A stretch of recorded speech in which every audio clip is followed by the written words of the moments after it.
and they arrived there. Abram traveled through the land as far as the site of the great tree of Morah at Shechem. At that time the Canaanites were in the land. The Lord appeared to Abram and said, "To your offspring I will give this land." So he built an altar there to the Lord who had appeared to him. From there he went on toward the hills east of Bethel and pitched his tent, with Bethel on the west and Ai on the east.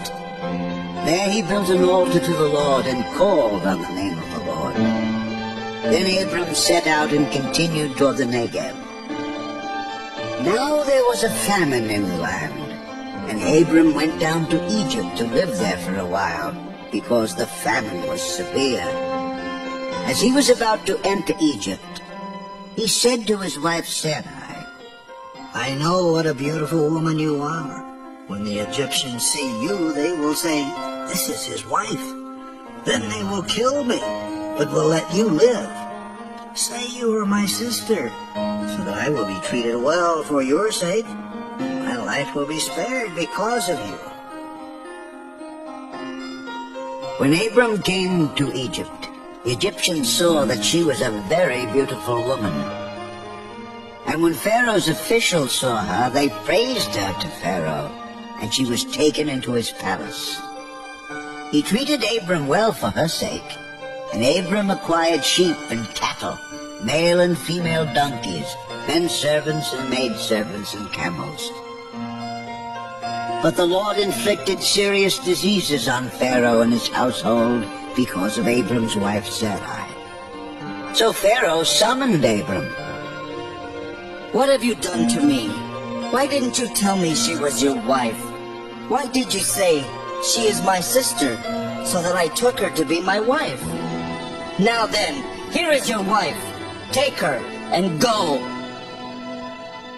Then Pharaoh gave orders about Abram to his men, and they sent him on his way with his wife and everything he had. So Abram went up from Egypt to the Negev with his wife and everything he had, and Lot went with him. Abram had become very wealthy in livestock and in silver and gold. From the Negev he went from place to place until he came to Bethel, to the place between Bethel and Ai, where his tent had been earlier and where he had first built an altar. There Abram called on the name of the Lord. Now Lot, who was moving about with Abram, also had flocks and herds and tents. But the land could not support them while they stayed together, for their possessions were so great that they were not able to stay together. And quarreling arose between Abram's herdsmen and the herdsmen of Lot.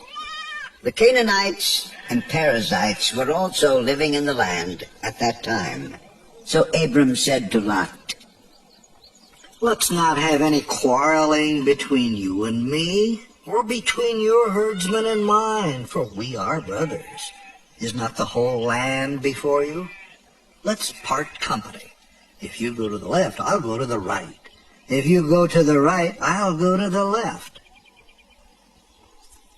Lot looked up and saw that the whole plain of the Jordan was well watered, like the garden of the Lord, like the land of Egypt, toward Zoar.